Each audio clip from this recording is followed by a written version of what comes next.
歡迎各位收聽贏無限賽馬分享節錄啊！今日就錄片，有5月2號嘅，啱啱開完條六合彩，咁開出個馬有238、28、30、48，特別號碼係9，咁啲開啲 number 又唔係太冷門嘅，咁恭喜晒有4名中獎者啦，就瓜分個2億幾，就每人就5000幾萬嘅，咁恭喜晒啦！咁我就唔中嘅，咁唔緊要啦。咁聽日可能馬仔就努力咯，係啦。咁我聽日就跑沙田11場賽事啦，用 B 跑道啦。咁我分享就第2場、第6場、第8場同第11場嘅。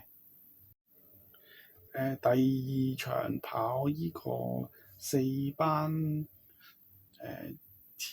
米，咁我嘅心水咧，應該就係2場11號加冠王啦。呢隻馬咧之前有喘名底，健康未太好嘅，咁而家應該就大衛希斯咧又養翻好啦，咁要揾到阿潘頓博咯。今日上場就配希威森嘅，跟住而家掹到潘頓，應該會爭取一場頭馬啦。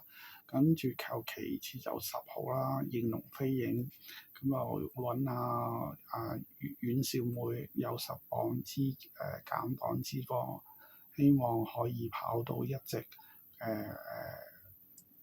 三甲啦。跟住就揀4號潮溝高球，配合呢個醒目高球攻勢啦。黃思心就今日就出馬2隻，跟住呢隻咧就應該就操好咗啦，配合攻勢就要減埋嘅。咁呢場咧就心水就係11號、10號同埋4號嘅買 Q， 可以買 Q 同埋 QP。跟住就第6場就跑3級賽嘅2400米嘅，咁睇勻呢7隻馬咧，就冇一隻有跑過2400呢個路程嘅，咁就揀翻5號啦，海上大軍啦，呢隻馬就900零磅，又以前標出話齋就馬仔細又適合跑長度，同埋佢上次贏馬就個步速比較犀利啦，一支箭就後上如飛，就啱贏到咯，田提安。咁就揀咗一隻先，跟住其餘就撐翻東啦，嗰隻天象龍區啦。咁後佢話晒都跑過一級賽啦，咁賺咗卡士咯，一級賽跑到第3，對住阿梁萬勇士個場都可以跑到第3翻嚟，但係就重磅啲咯。但係都要揀嘅，咁2、5一對就我會揀咯，跟住其餘就搏下冷啦，搏隻4號個衝鋒萬里，會用黃志雲就而家有20幾倍，揀埋佢咯。依場就買 QP 咯，5號、4號、5號、2號、4號買 QP。跟住到第8場啦，第8場就8號咧，首飾先鋒咧，上次咧啱啱唞夠初出，唔係今季初出就立即就贏馬啦，憑質素。聽日賠率就太好威熱啦，1.9獨贏啦。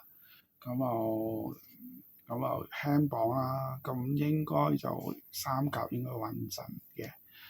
其次就我會揀隻2號咯，紫荊盛世。佢4歲就跑4歲大賽就跑到233啦。配合羅富記攻勢咧，聽日咧應該都會搏馬噶啦。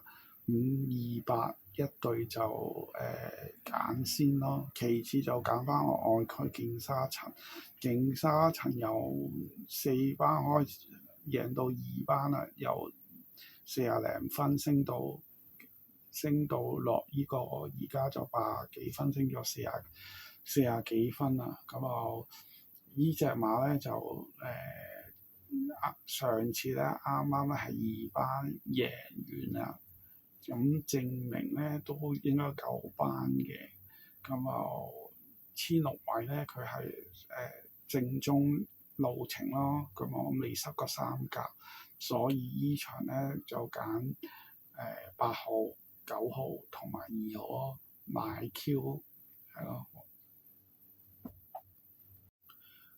最後啦，就第11場啦，咁頭先講過啦，黃士心就出2隻，咁醒目高球上次咧就賽事途中咧就退出咗，跟住今日就出翻啦，咁配合攻勢而嚟啦，咁應該就要揀咯，咁希望佢今次就唔好退出，就保中翻咯。